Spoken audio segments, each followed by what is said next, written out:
Adams State College. Great stories begin here. The first talk in our series of Lunchtime Talks in Science and Math this semester. I have a couple of announcements to make. One is, if everyone would be so kind as to turn off your cell phone, I'm sure our speaker Lyle, as well as the rest of us, would appreciate that. The second one is, we've been videotaping these presentations sort of over the past year or so, as well as the evening faculty lectures. Those are available online. You can find them at a variety of locations on the campus websites, including the math, computer science, and chemistry department page. So if you go there, you should be able to find a link to them. But there's lots of places on Portal where it says faculty lectures or science and math lectures. So I encourage you to go take a look at some of the archives there. Third is that our speaker, Lyle Carbutt, our resident dinosaur enthusiast and perhaps expert, is also getting an evening talk tonight as part of the faculty lecture series. So that's at 7 o'clock, I think, in this room as well. So, with having said that, I'll turn it over to Lyle.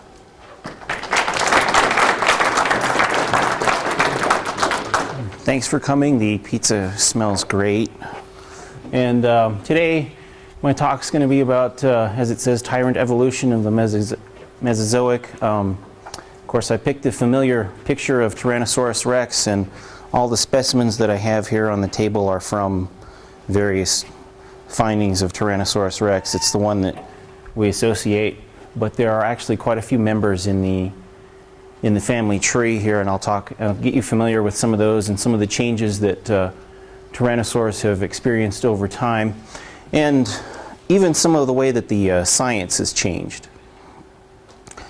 And evolution, as a broad definition, is change over time. I believe Darwin described it as descent with modification.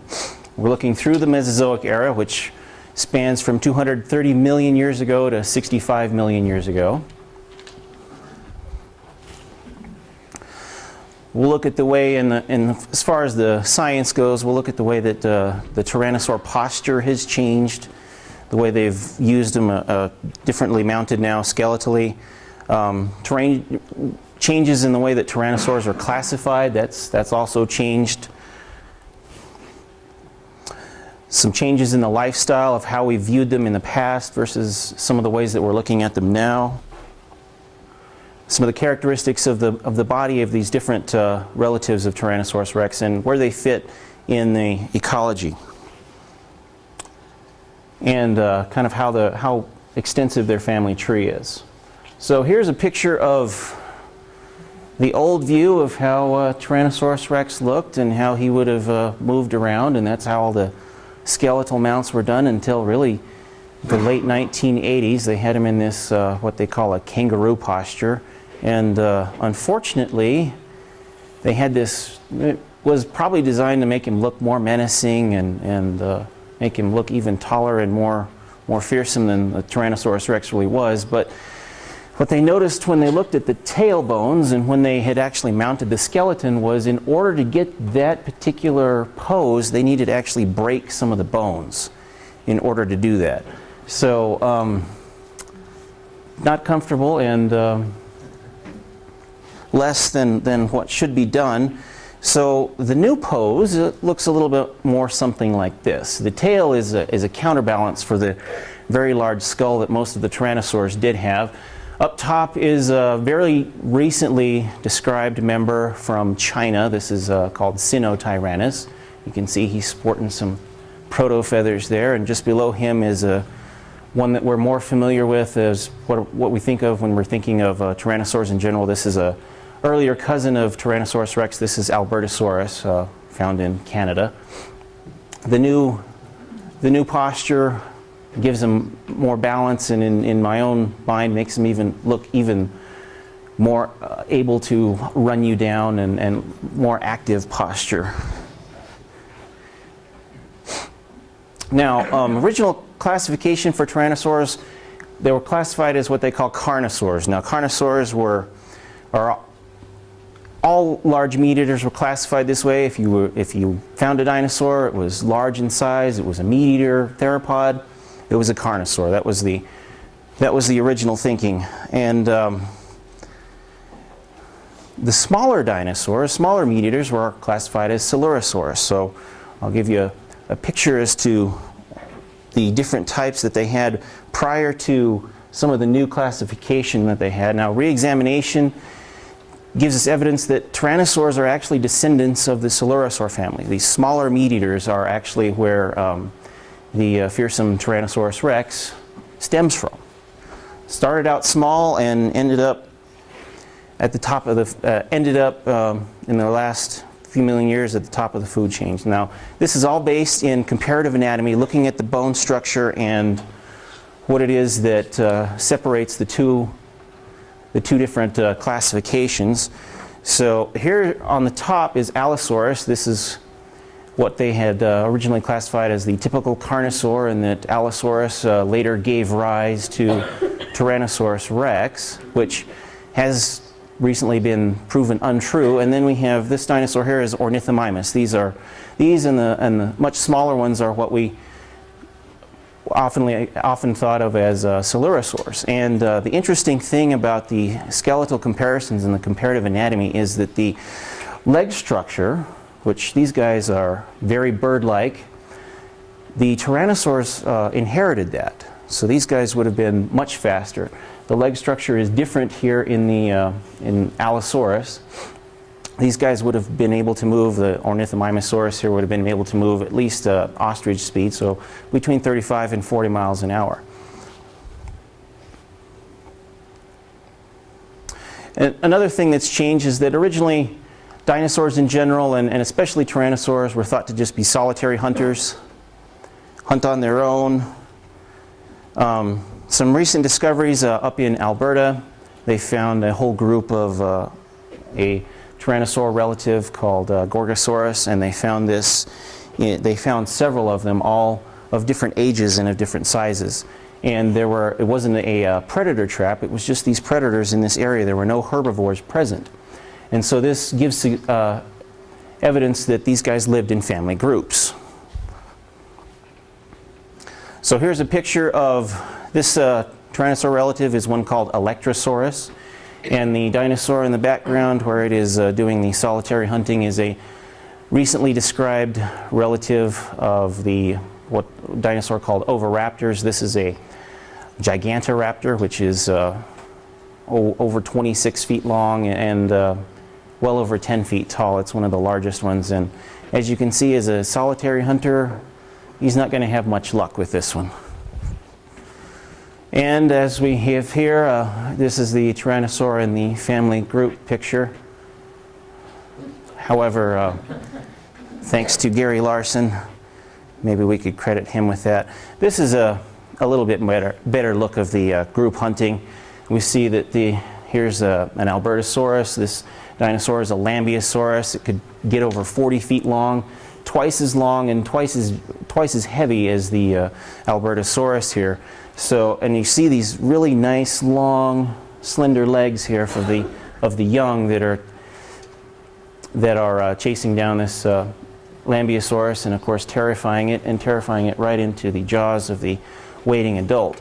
This is a proposed idea. We don't have any real evidence and footprints of that, but it's something that we see today when lions hunt in family groups as well. Some of the smaller lions are used to chase down the prey and to corral it into those of the larger and more powerful lions that are then able to secure the kill. Now, another thing that's changed is that the young were always thought to be just miniature versions of the adults. That no matter what, just, a lot like us. But new evidence suggests that tyrannosaurs went through several changes as they grew. And here is the Tyrannosaur family again hunting down a Triceratops. A lot of the smaller ones, especially with Tyrannosaurus Rex, would have probably started out feathered, as we have found many Tyrannosaur relatives that were feathered. They would have had really long legs. The skulls wouldn't have been nearly as massive, and the Tyrannosaur young would have had a lot more teeth. In fact, as they grew, the Tyrannosaur teeth would get larger and larger. Now here's a Tyrannosaur tooth. This is the root. This would be one of the front teeth, one of the smaller teeth in a grown Tyrannosaur. And some of the teeth could get this big around and could be as big as long as bananas. Now when they started out, and were first born, the tyrannosaur teeth were a lot smaller than that, and they were able to hold more in their jaw. Now the serrations are also very unique on a tyrannosaur tooth, in that they're almost on the sides here. With other meat eaters, the serrations tend to be right in the rear, and that helps when you're grabbing onto prey and you're holding it with these thinner teeth, because the serrations tell you that if you're an animal caught in this, tells you the only way to get out is to go further back, which you're going right into the throat. These teeth aren't designed for the slicing and dicing that other meat eaters would do. These are a little bit more powerful. A lot of times scientists will say that these meat eater teeth in general are like steak knives, and these are more like meat cleavers, able to crush bone, tear through bone, and the deep skull and the muscle attachments suggest a very powerful bite force. So the other fascinating thing about tyrannosaurs is that in the niche that they have, especially the more advanced ones, there were no medium-sized predators. There were small predators like the Dromaeosaurs, which were come about to your knee. Those are the ones that people refer to as raptors. And then there were the tyrannosaurs. In the Jurassic, there were several different hierarchies of different meat eaters. And as tyrannosaurs grew, they actually filled in that middle niche. These would be the top predators, and as these tyrannosaurs grew, they would actually fill in that middle niche that was vacated at the end of the Jurassic. So as they grew and as they went through these changes, they would fill in the appropriate niches. Now this is the first ancestor that we have for basically all meat eaters. This guy was found in Argentina. His name is Eoraptor. He's about 1 meter long, and he's about as tall as this ruler. Pretty small. Not what you think of when you think of Tyrannosaurus Rex or any of its relatives. And this guy would have probably hunted small lizards, insects, and been on the lower end of the food chain. Eoraptor lived at a time where there were some giant crocodiles, land-based crocodiles, and other much larger predators. And looking at it, this is 230 million years ago in the Triassic. It's a very small predator. It's one of the basal members of all the lizard hip or saurischian dinosaurs. It has that S-shaped neck. You could see that in that last picture. It has 2 vestigial fingers and 3 toes on its feet, so it's got 3 claws, but it also has these two other fingers that were there but were disappearing at this time. It also has a long tail for balance. The next relative that we have is called Duan Long, and of course this one was found in China about 3 or 4 years ago, and we still have the nice little S-shaped neck here. We have the nice long tail, nice long legs for running. He was quite a bit larger than Eoraptor and was quite a bit later. This guy was about 10 feet long and probably weighed about 150 pounds. And this is found 160 million years ago in the Middle Jurassic. Now you'll notice that the first 2, they all have the 3-clawed hands. It was a mid-sized predator, again not the top one. That was filled in by relatives of Allosaurus. It's one of the basal members of the Tyrannosaur family. We start to see some of the true characteristics in the skull and in the teeth. The teeth have a very distinctive pattern to them, in what they say that they are D-shaped in cross-section. So when you look at the teeth, they have this little D shape in cross-section, and that's one of those distinguishing characteristics of all tyrannosaurs. Now it's much larger than Eoraptor. This one they did find, and it had feathers on it. And one of the things that of course cued them right into how interesting this dinosaur was that wonderful crest that we had. I'll give you another shot of that here. That crest, very distinctive. No other tyrannosaur is known to have that. And of course this is probably used for display for mating purposes, because it was very thin and hollow, wouldn't have been much use other than to advertise that you are fit and ready to reproduce. The next one we have, it's about 10 million years forward in time. This dinosaur is called Stokes Asaurus. This one was found in Utah. about 150 million years ago. They have the brain case for this, and this guy would have lived right alongside Allosaurus and some other of the large predators. Again, we see the nice three-fingered claws, nice slender body, nice slender build. 150 million years ago, late Jurassic, mid-sized predator, another early Tyrannosaur. It was probably very fast, long grasping arms. The skull is a little bit larger than both Eoraptor and Duan Long, but still it doesn't have that really impressive bite that Tyrannosaurus Rex would have had. Now, here's where we start to see one of the first divergences in the Tyrannosaur family. We have both of these were found in China, Long at the top and Raptor Rex here at the bottom. Both are covered with feathers. Long is about 5 feet long and probably weighed about 30 pounds. He was pretty small. Raptor Rex, which was discovered just this last September and officially described and named, you'll see that Long has the three-fingered claws. Raptor Rex was probably about 10 feet long and probably weighed about 120 pounds. His skull was quite a bit larger, and we're seeing that the small arms, which the tyrannosaurs are quite famous for, are descended from this ancestor right here in Raptor Rex.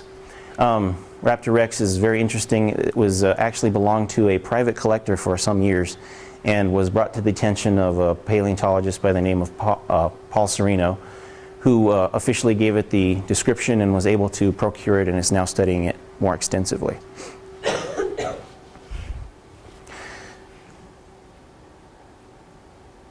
So this is in the early part of the Cretaceous, 125 million years ago. These guys would have been small and mid-sized predators. And they start to show those distinct differences. The difference in the hands, the skull for Raptor Rex is becoming larger and deeper.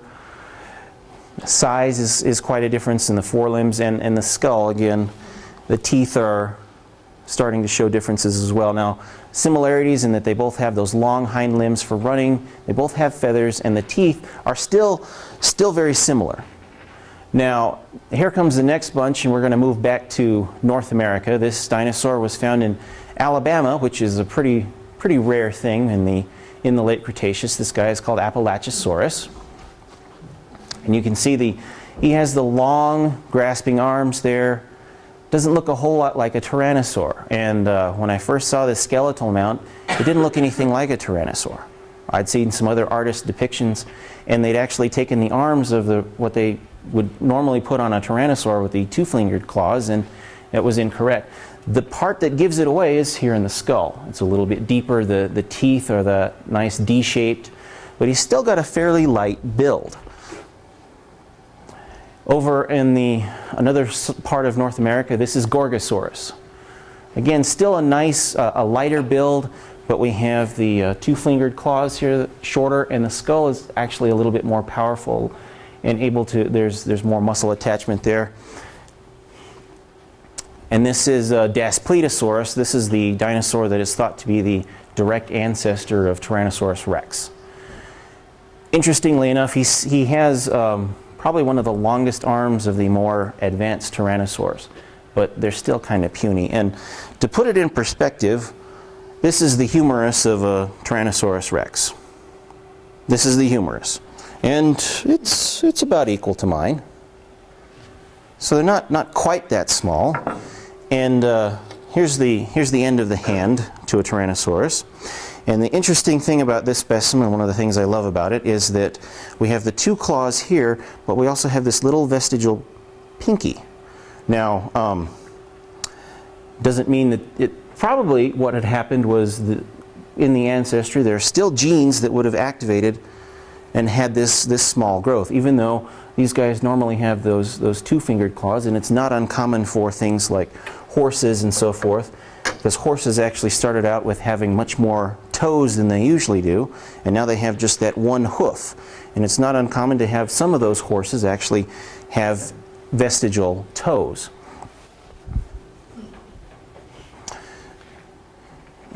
Next one, and this one is called Dryptosaurus. Now this was found very early on and had has kind of been thrown around in just about every classification of meat-eating dinosaur you can think of. There's not a whole lot of pieces of Dryptosaurus. This one was found in New Jersey. When they found it, it was the first indication that meat-eating dinosaurs were bipedal. Before that time, any mounts that they would have done of any sort of meat-eating dinosaur, one of the first ones found was Megalosaurus. And in London, they mounted it as a giant lizard on 4 legs. But when they found pieces of Dryptosaurus, this is the first indication that dinosaurs, as far as meat eaters were concerned, were bipedal. This guy lived on the eastern half, as did Appalachiosaurus, and you'll notice that both Dryptosaurus and Appalachiosaurus have those longer forearms. This is 75 million years ago during the late Cretaceous. They're all large predators. All of them are 20 feet long or longer. They all lived in North America. Now, some of them have long arms, some of them are shorter, some have those 2 fingers, some with 3. And the Daspletosaurus itself, you might have noticed, had a bit more of a stockier build to it, whereas the Gorgosaurus would have been a little bit lighter, as well as Appalachiosaurus and Dryptosaurus. Now, why do we have these differences? Well, here's a picture of North America about 75 million years ago. There's a large barrier in between eastern and western North America. Daspletosaurus, Gorgosaurus are found in this area in North America. Dryptosaurus and Appalachiosaurus are found in this area. Anytime you have a barrier that divides a similar species where they can't cross that barrier, and you have different environments, the result is that evolution will take different paths. And what we have here, and in the early Cretaceous as well, North America was actually hooked to Europe, and there were some tyrannosaurs over in Europe that had those longer hands. In Asia, again, where Raptor Rex was, and Asia was also at one point also connected to North America, we have those guys, the ancestors of Raptor Rex, that had the smaller 2-fingered claws.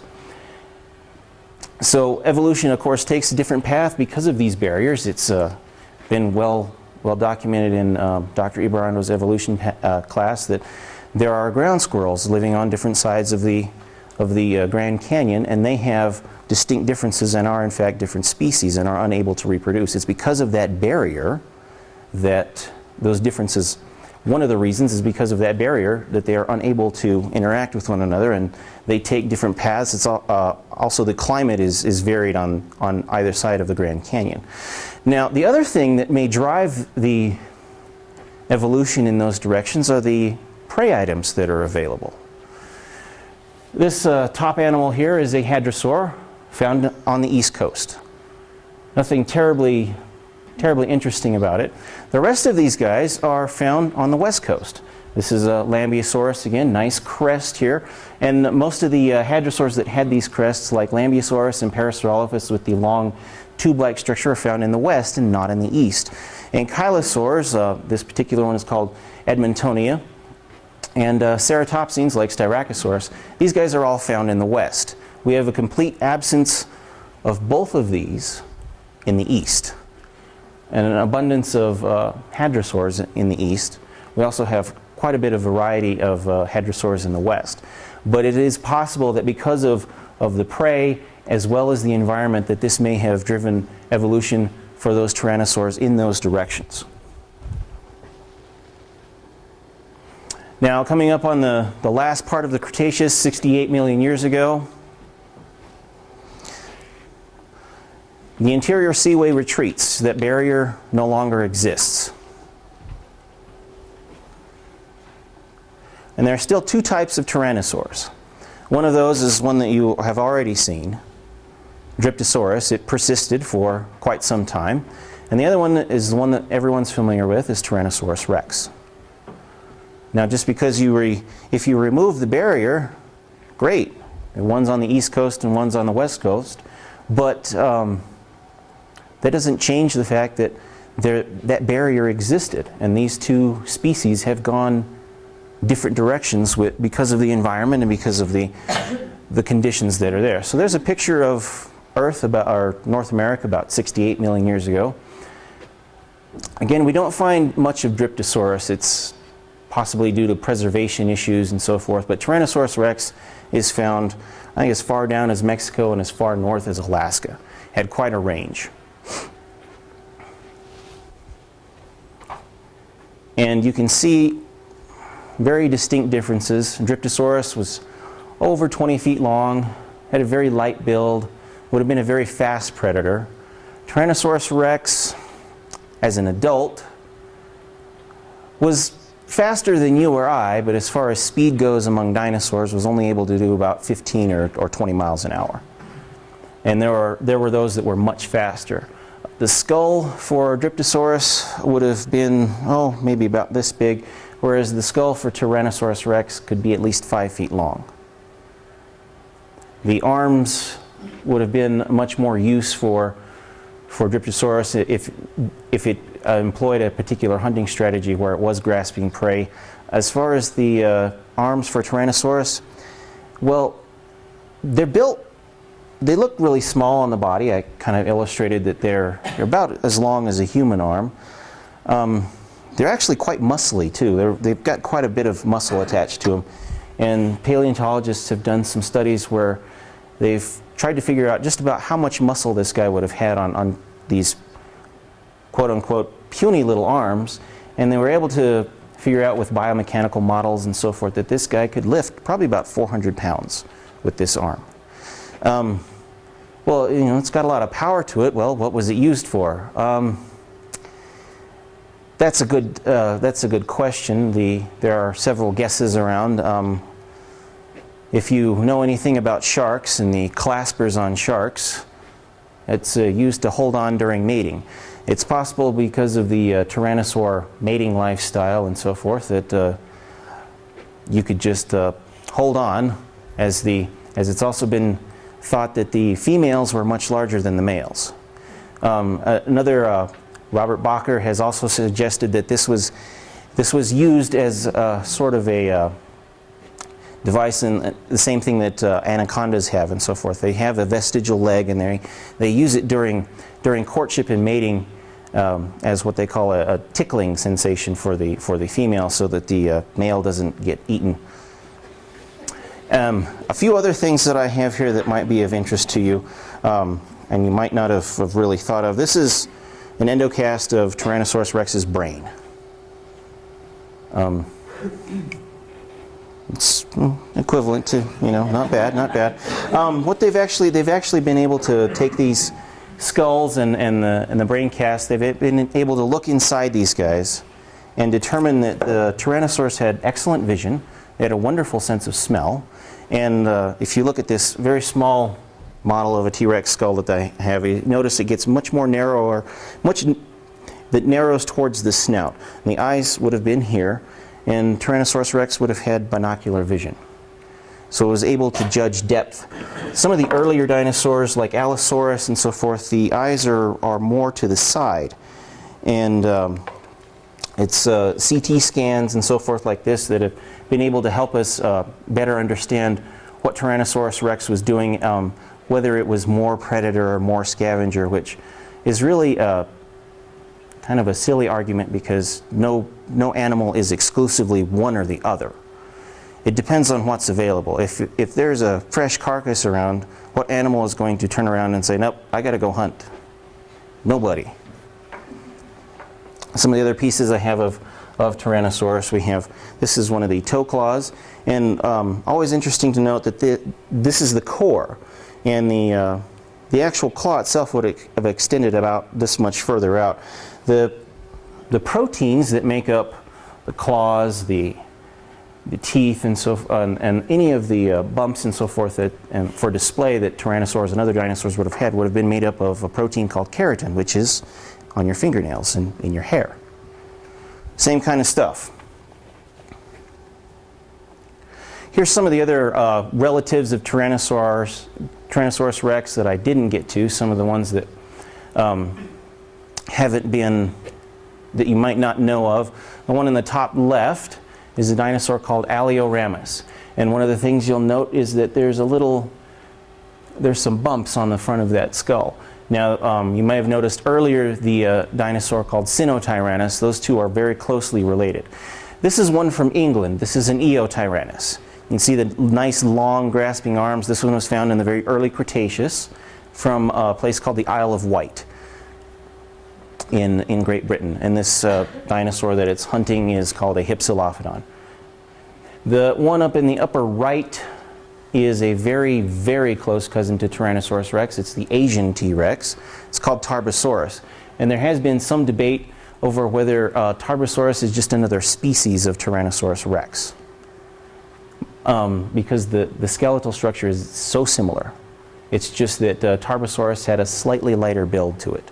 The one on the bottom is also one from England. And this artist's reconstruction may not be entirely accurate. It may have had a crest a little bit more like Duan Long. This is a Proceratosaurus. Now, Ceratosaurus is a Jurassic animal. This one would have been found in the early Jurassic. This particular animal has been a bit problematic because the skull itself is one of the things that's always been in question. You look at the skull and you look at the skeletal structure of the skull, and we have this piece that's going up, and this part's broken off, and we have a little bit more of the skull. Now, because it had that little bump, people thought, well, it's very similar to Ceratosaurus that had this nasal horn. But recent discoveries, with the recent discovery of Duan Long and that crest that it had, it is possible that this crest may have extended and it would have actually looked a little bit more like Duan Long. So, if you guys have questions, I'm free to answer. And by the way, this is a vertebrae of T-Rex, full-sized. So I don't have a whole lot of real eye-catching pieces because there's just not room enough for them. They're rather big and rather expensive. But there you go. Any questions you might have, I'll be free to entertain. And also invite you to visit the Ryan Museum where I keep most of these specimens. And you'll see lots of other wonderful stuff in there, as well as the model of the beagle that we have there that Dr. Benson supplied. Those are the hours. And there you have it.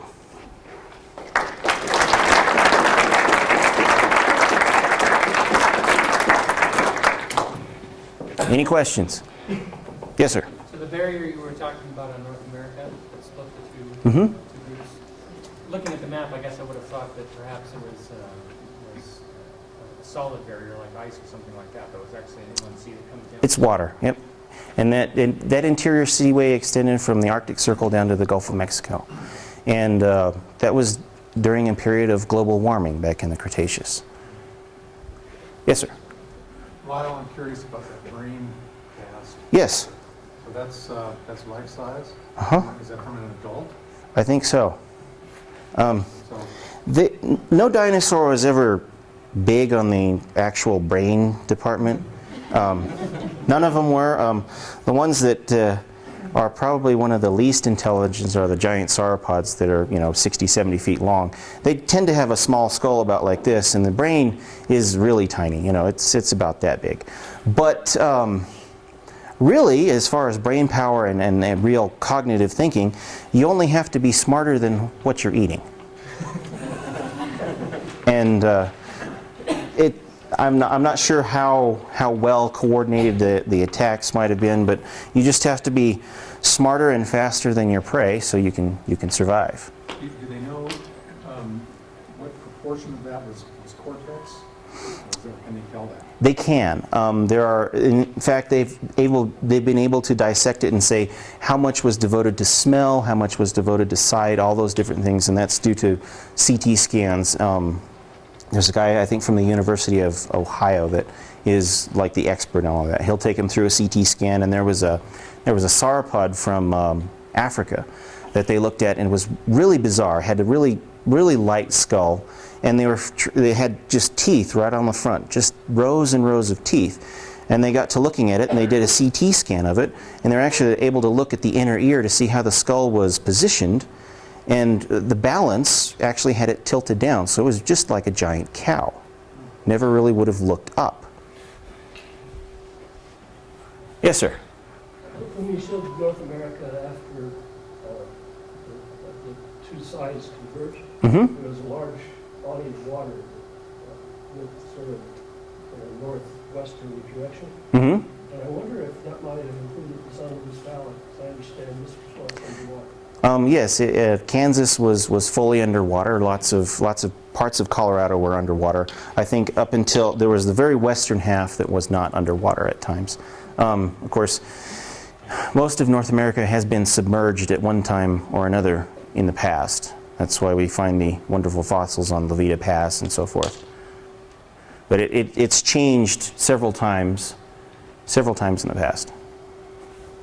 The new technology that supposedly came out just recently, that color coding, or they're starting to color code dinosaurs. Yes. How does this work? Well, as far as color coding on that one, they'd have to look at the filaments of the feathers, and they'd have to actually get in there, I think, with an electron microscope. The one that they have is from China, and that's one of the best places to find those that have the feathers on them. And they're actually looking at, oh gosh, I can't remember. They're looking at specific little proteins, and based on the shape and so forth of those proteins, they're able to tell, well, this one is colored in this way, and this one is colored in this way. Now, they can't, certain pieces don't preserve very well for those that would have had the color white to them, that it's not preserved.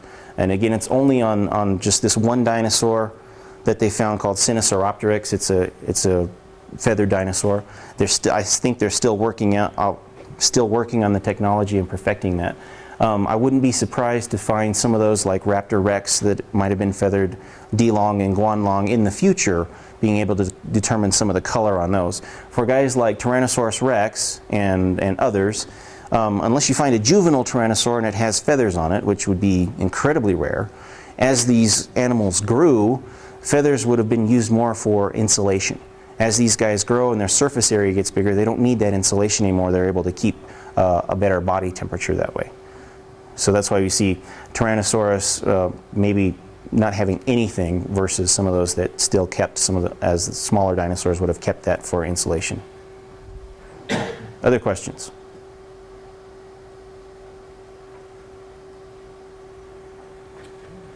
All right. Adams State College. Great stories begin here.